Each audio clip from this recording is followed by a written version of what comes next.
बिस्मिल्लाहिर्रहमानिर्रहीम। प्रोग्राम एक मेहमान एक शख्सियत है हमारे साथ, जो शख्सियत मौजूद है किसी तारुफ के मोहताज नहीं, मारूफ सोशल वर्कर जनाब मुदस्सिर सईद साहब। आइए हम इनसे जानते हैं कि पूरी दुनिया में जब भी कोई ऐसा मजहबी त्यौहार आता है तो वहाँ पर महंगाई कम हो जाती है, बाकायदा स्टोर्स गवर्नमेंट डिस्काउंट देती है, सब्सिडी देती है। हमारा मुल्क वाहिद एक पाकिस्तान ऐसा है जहाँ पर कोई भी इस टाइप का कोई प्रोग्राम आता है तो यहाँ पर एकदम महंगाई शूट मार जाती है, गरीब आदमी की दरसर से चीजें बाहर चली जाती है। आइए हम मुदस्सिर सईद साहब से जानते हैं कि वजूहात क्या है। अस्सलाम वालेकुम। जी वालेकुम सलाम। सर क्या कहना चाहेंगे इस बारे में? सईद भाई, मैं तो ये कहना चाहूँगा, जैसे आपने शुरू में खुलासा खुद ही किया है कि दुनिया में चाहे वो क्रिसमस हो, चाहे होली हो हिंदुओं की, चाहे जो भी त्यौहार हो, दुनिया में सेल लग जाती है।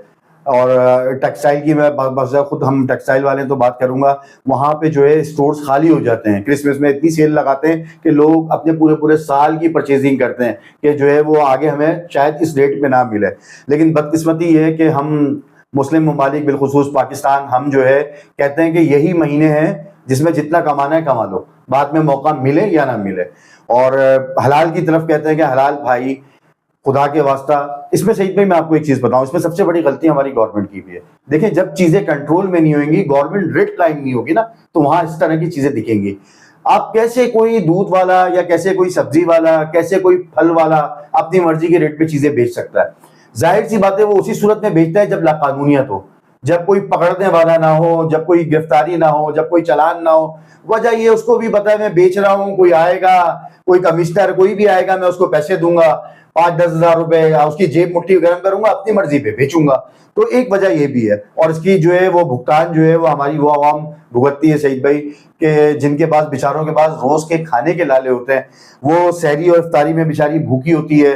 अगर सहरी भी करते हैं तो बेचारे अपने बच्चों को जैसे तैसे करके कुछ खिलाते हैं।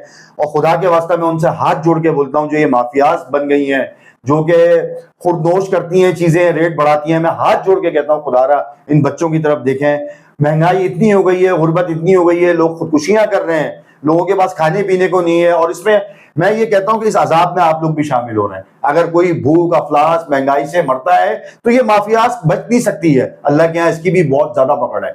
आप चाहे ये समझते हो कि जी हम ये बेच के और महंगाई करके आप उम्रा करके आएंगे, अब हज करके आएंगे, तो ऐसा उम्रा ऐसा हज अल्लाह ताला आपके मुंह पे मारेगा और आप इससे बरी जिम्मा नहीं हो। आप लोग इसके मुस्तकिल जिम्मेदार हो और बराबर इसके जिम्मेदार हो। बहुत खूबसूरत बात कही आपने। लेकिन हम इस्लामी मुल्क होने के बावजूद जिस तरह हम देखते हैं कि रमजान से 3 दिन पहले हम मिसाल ले लेते हैं केले की। केला होता है 60 रुपए दर्जन, और चांद रात से जो केला होता है वो 300 रुपए दर्जन होता है। गवर्नमेंट मुसलसल कह रही होती है, कमिश्नर कराची की तरफ से लिस्टें भी आवीजा हो जाती हैं, डीसी साहब की तरफ से भी लिस्टें आवीजा हो जाती हैं, तो हर ठेले पर हर जगह पर वो कोशिश करते हैं कि लिस्टों के हवाले से बेचें। लेकिन ये सारी लिस्टें साइड पर रख कर वो अपनी मनमानी कर रहे होते हैं। इस पर गवर्नमेंट एक्शन क्यों नहीं लेती? कमिश्नर कराची साहब एक्शन क्यों नहीं लेते? डीसी साहब एक्शन क्यों नहीं लेते? असिस्टेंट कमिश्नर साहब एक्शन क्यों नहीं लेते? सही भाई देखें, आपने भी माशाल्लाह बहुत गहरी नजर रखते हैं, मीडिया से आपका ताल्लुक है।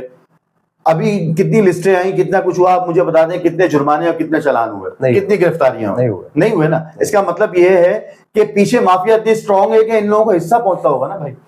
इन लोगों को जाहिर सी बात है कहीं ना कहीं तो ऐसे मामला हैं। देखिए, आड़ती ये बोलता है कि मुझे पीछे खेत से महंगा हो गया, ठीक है, खेत वाले को भाई एकदम महंगा क्यों हो गया, जबकि एक चीज है उसी रेट पे चल रहा है। ये खुर्दनोश किया जाता है, इसको बाकायदा एक माफिया है, इसको स्टॉक करती है, फिर अपने रेटों पे बेचती है। अच्छा, हमारी आवाम की भी गलती है भाई, जब ये चीजें बढ़ाते हैं, एक मुहिम भी चलती है, आपने देखा सोशल मीडिया पे, इन चीजों का बाइकआउट करें।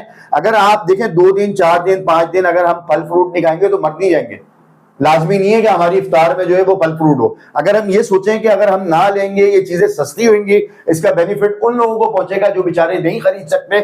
हम तो साहिब हैसियत हैं, हम तो चलो महंगी सी महंगी भी खरीद लें, लेकिन ये सोच के अगर ना खरीदें कि यार हम अगर नहीं खरीद रहे तो इसका बेनिफिट गरीबों में पहुंचेगा, उन लोगों तक पहुंचेगा जो महंगाई के वास्ते नहीं खरीद सकते, तो ये मामला बेहतरी की तरफ जाएंगे। लेकिन बात यह है कि बस जो अशराफिया है वो मगन है अपनी, उसमें हमारी हुकूमत को जो है वो बिल्कुल भी मतलब थोड़ी सी भी वो चीजें नहीं है। अगर ये कानून की बालादस्ती हो, सख्ती हो, तो कैसे सही भाई आप बताओ मुझे कोई महंगी बेच सकता है?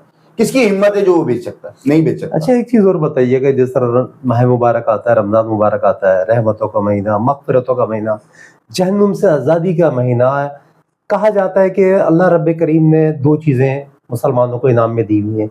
एक कुरान पाक और एक रमजान। बिल्कुल बेशक, रमजान के आते ही सख्त से सख्त इंसान भी नरम बन जाता है। बिल्कुल। लेकिन हमारे यहाँ ये होता है कि रमजान के आते ही हर आदमी का पता नहीं क्या होता है, समझ नहीं आता, महंगाई की तरफ ले जाता है, ज़कीर अंदोजी की तरफ ले जाता है। इसके अलावा आप ये भी देखते होंगे, खासतौर पर जिस तरह अभी आखिरी अशर चल रहा है, अभी रोडों के ऊपर जगह जगह ये इतनी ज्यादा इंक्रोचमेंट हो गई है कि लोगों को चलना फिरना मुश्किल हो गया है। बाजारों के बाहर हाल बुरा हुआ है, इतनी ज्यादा लाकानूनियत है। इस बारे में आप क्या कहना चाहेंगे? देखिए शहीद भाई, अभी मैं अपनी यहाँ की बात करेंगे, खाली हम नॉर्थ कराची की, तो आप नागन से लेके आप 4K तक चले जाओ, आपको इंक्रोचमेंट की भरमार मिलेगी। फिर वही बात आती है कि इंक्रोचमेंट कौन करवा रहा है? क्या ये इतने ताकतवर हैं कि गवर्नमेंट की इजाजत के बगैर इंक्रोचमेंट कर दें, या महकमों के इन्वॉल्वमेंट के बगैर इंक्रोचमेंट कर दें? हर थाना अपनी बीट लेता है, चाहे वो टाउन हो, चाहे वो गवर्नमेंट का कोई और लेवल हो, सारी बीटों के ऊपर काम चलता है। सही भाई, आपने तो माशाल्लाह बहुत काम किया इसके ऊपर, आपसे ज्यादा कौन समझ सकता है। सिंधी होटल हो, आप क्या वजह है कि भाई इंक्रोचमेंट, सफाई होती है, इंक्रोचमेंट खत्म हो जाती है, लोग खुश होते हैं और उसके दूसरे दिन बाद वापस वही इंक्रोचमेंट का सदा होता है। सिंधी होटल का आपने जिक्र करा, सिंधी होटल पे तो हमारा अलमिया ये है कि सिंधी होटल से खयाम तक का जो रोड जा रहा है, उस पर एक ठेला खड़े करने की जो जगह है उसको बाकायदा 2-2 लाख, 2.5 लाख, 3-3 लाख रुपए में बेचा जा रहा है। बिल्कुल ऐसा ही है। और इसका हमने खुद ने भी बाकायदा हमने कंप्लेन भी करी, लेकिन कुछ नहीं हो पाया।